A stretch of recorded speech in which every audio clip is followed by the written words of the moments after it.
Hello students, कैसे बेटा? Students, today we start the new chapter the making of a global world from the class 10th।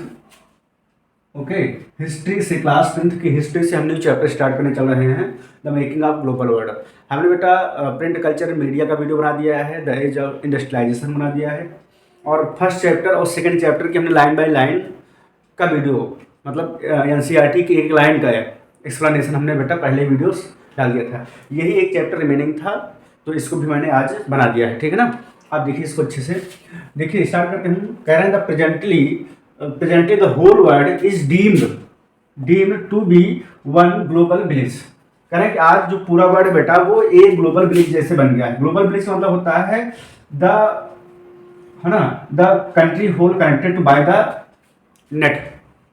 जब पूरा world हमारा बेटा connected हो जाता है इंटरनेट के थ्रू या किसी और मीडियम के थ्रू, स्पेशली नेट के थ्रू, तो हम उसको बोलते हैं ग्लोबल विलेज, ठीक है ना।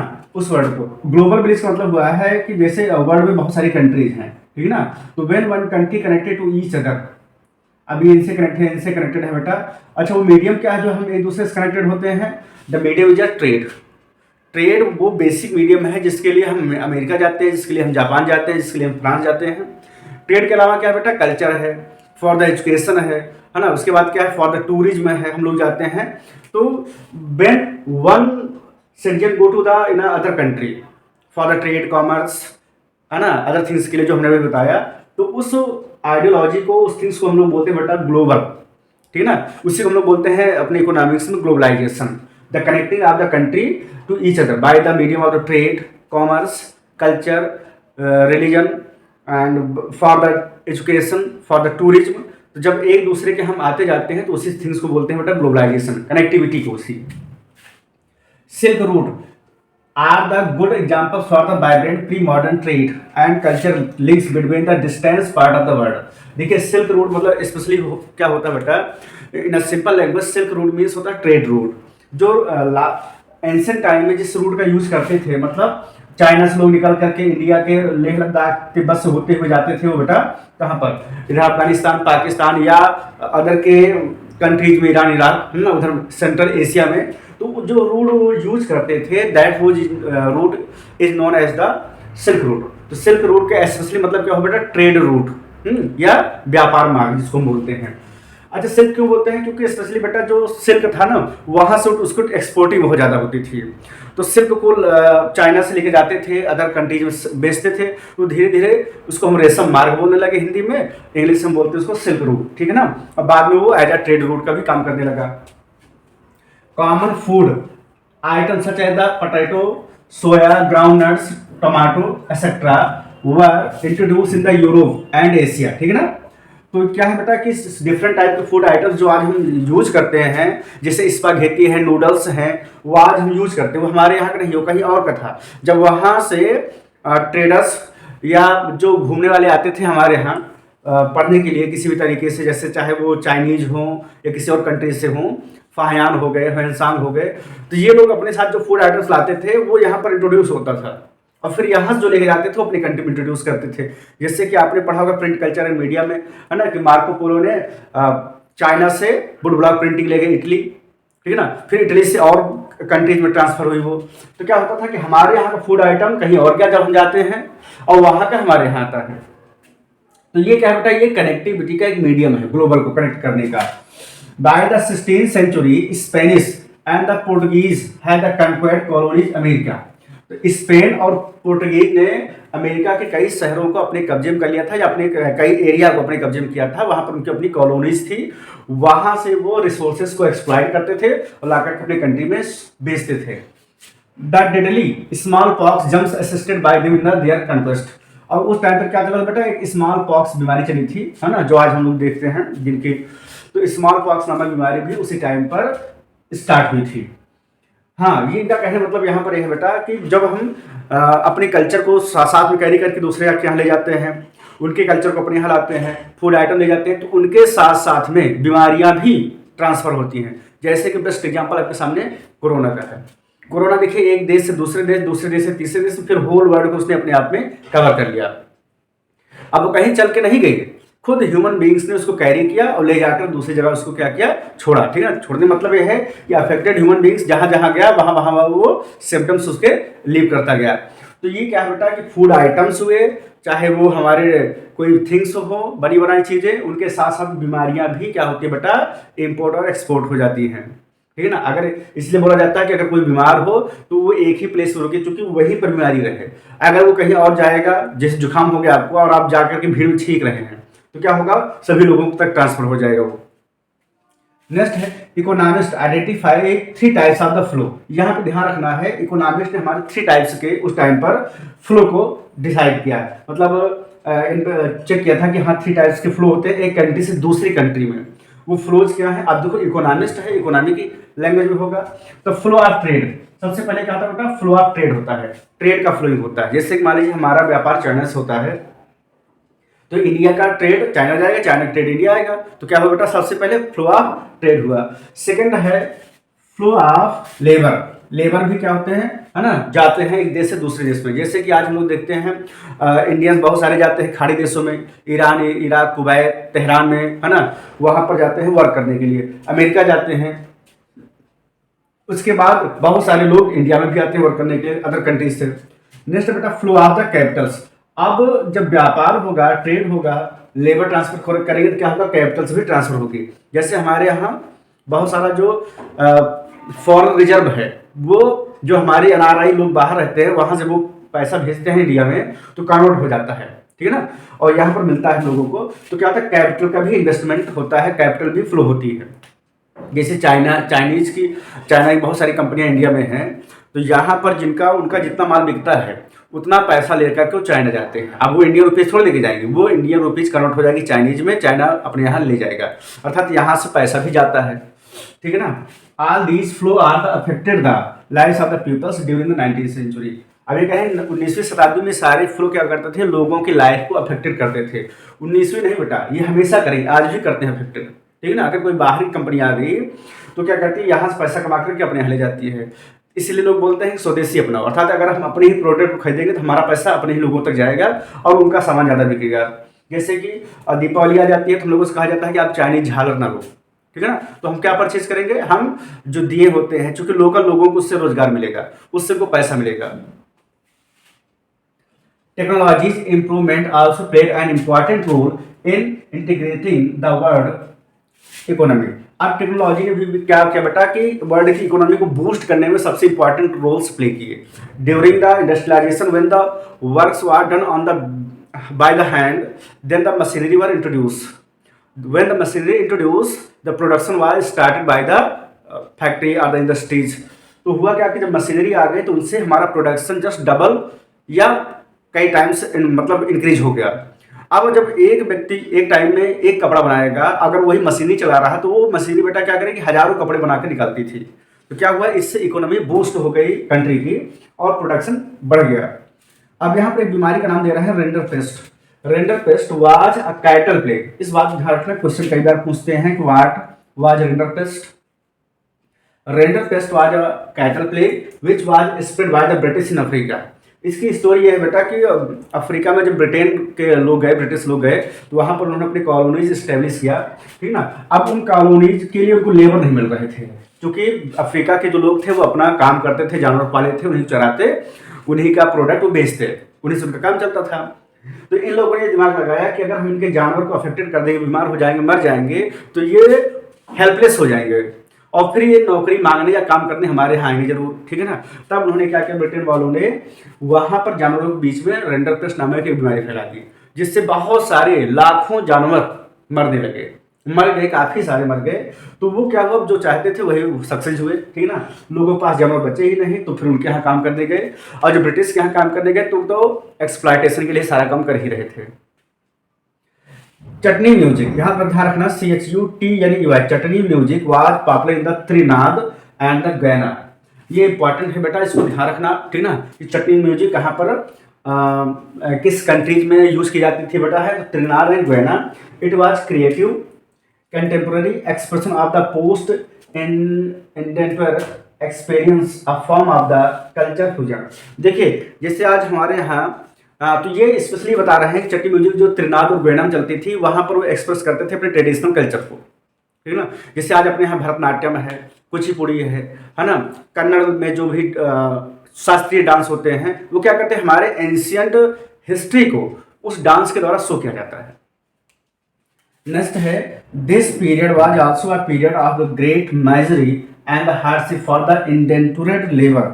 इस वर्ड को ध्यान रखना बेटा, इंडेंटुरेट लेबर मीन्स होता है ना, कि बॉन्ड लेबर, बंधुआ मजदूरी तो हम नहीं बोल सकते, बट हम ये बोल सकते हैं कि इंडेंटुरेट मतलब वो लेबर होते हैं जो एक समझौते के तहत कहीं ले जाए जाते हैं।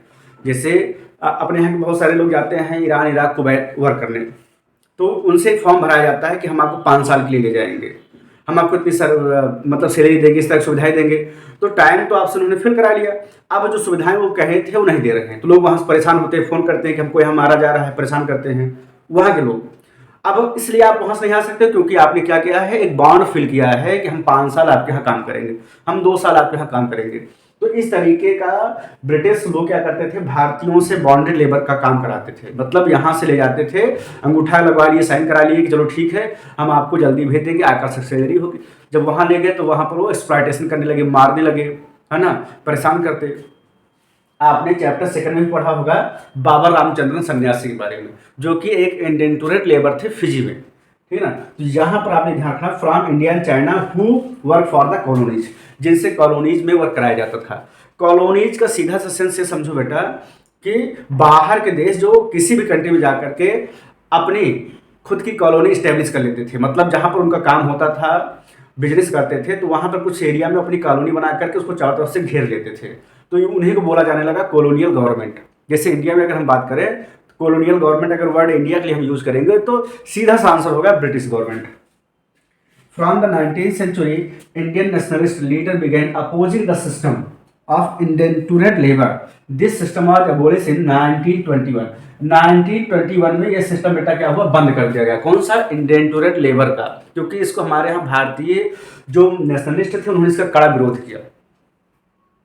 द फर्स्ट वर्ल्ड वार, तो बेटा तो फर्स्ट वर्ल्ड वार की बात हम लोग करते हैं। During the first world war 1914 to 1918 के बीच में हुआ था, for between the two powers, world की 2 मेन पावर्स के बीच में फर्स्ट वर्ल्ड वार फॉट हुआ था। एलाइज पावर जिसमें कि ब्रिटेन, फ्रांस, रसिया, यूएसए, है ना, ये सब थे, एंड एक्सिस पावर जिसमें जर्मनी, जापान, इटली और बहुत सारे कंट्री थे, ओटोमन एम्पायर वगैरह सब उसी साथ में थे एक्सिस में, ठीक है ना।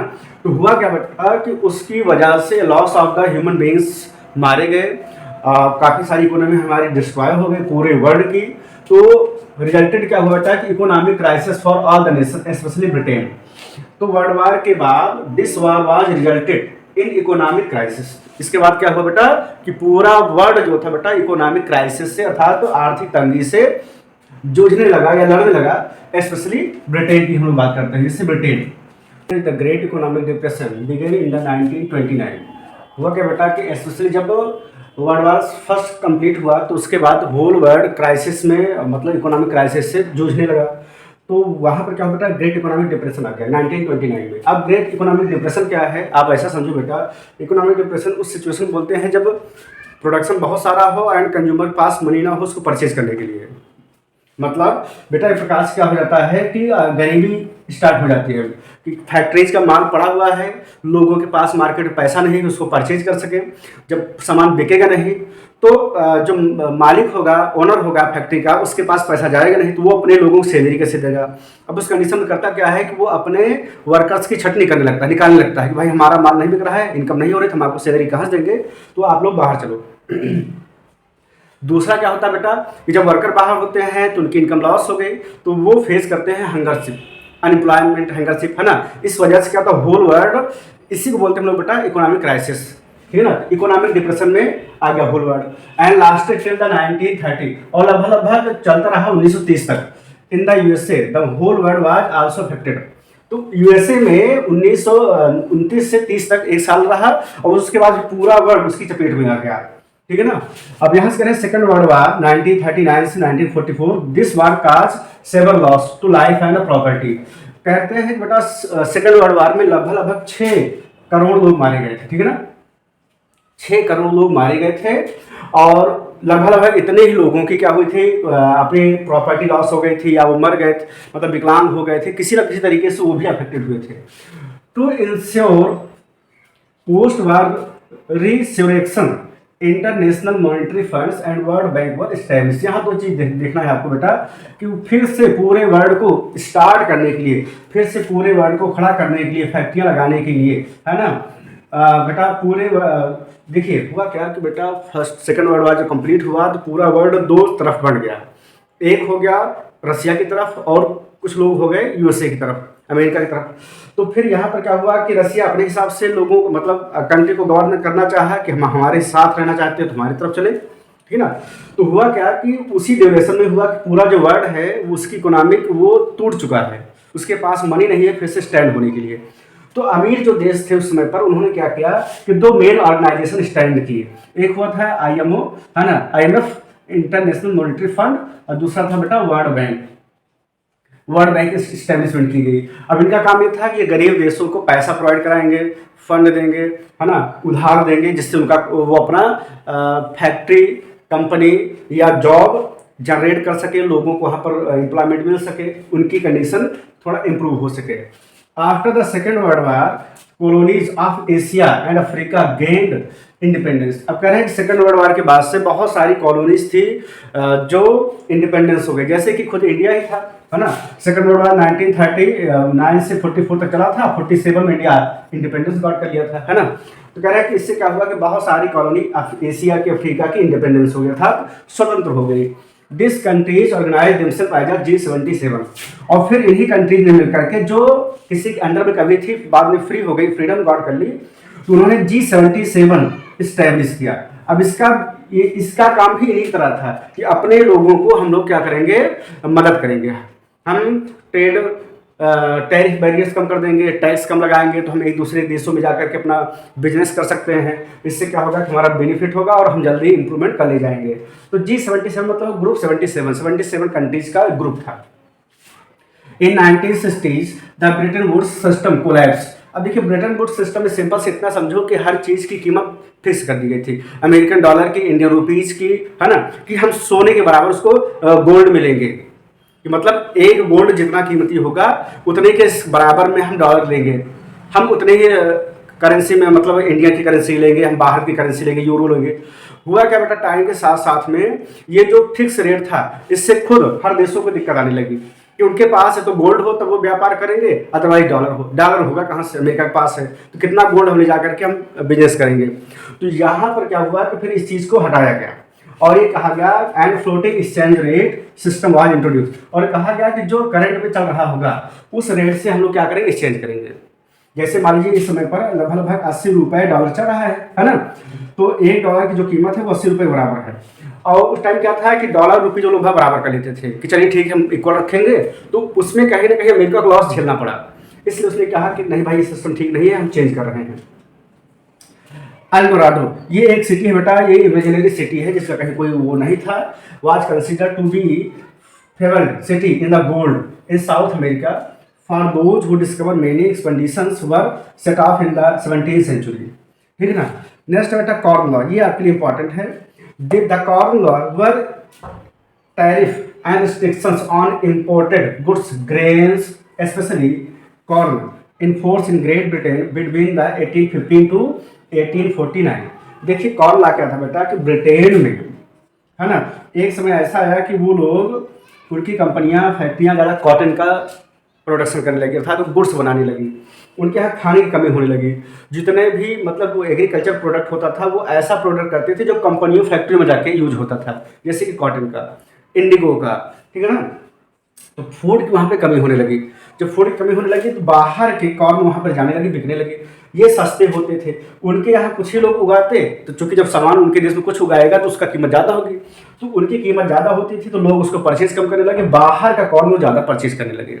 तो वहाँ के लोगों ने मिल करके, वहाँ बिजनेसमैन ने मिल करके क्या क्या अपनी गवर्नमेंट प्रेशर डाला कि ऐसा करो कि जो बाहर से कॉर्न आ रहा है उस पर आप हैवी टैक्स लगा दो, तो वो हमारे यहाँ क्या हो जाएगा, महंगा हो जाएगा और हमारा सस्ता हो जाएगा, तो हमारा ही बिकेगा, या उसको एकदम से बैन कर दो, आप सीधा काम करो। तो बैन कर दिया गया। लेकिन क्या हुआ, कुछ ही समय बाद बैन हो गया बाहर का कॉर्न, तो ब्रिटेन में हाहाकार मच गया, भुखमरी आ गई। तो फिर ही उसको फिर मतलब क्या हुआ, कॉर्न लॉ को हटाया गया कि भाई इसको हटा लीजिए, नहीं तो अभी हम मैनेज नहीं कर पा रहे हैं, ठीक है ना। तो फिर कॉर्न लॉ हटाया गया, ब्रिटेन में बाहर का कॉर्न, सस्ते कॉर्न मक्के जा करके बिकने लगे। तो बेटा ये आपका एक समरी था जो मैंने आपको बताया है, ठीक है ना। सेकंड चैप्टर का और फर्स्ट चैप्टर का और लाइन बाय लाइन एनसीईआरटी मैंने वीडियो पहले ही डाल रखा है, हम डिस्क्रिप्शन बॉक्स में लिंक दे देंगे, आप उसको अच्छे से देख लीजिए और अपनी तैयारी अच्छे से रखिए। मिलते हैं नेक्स्ट वीडियो में, तब तक के लिए बाय, थैंक यू।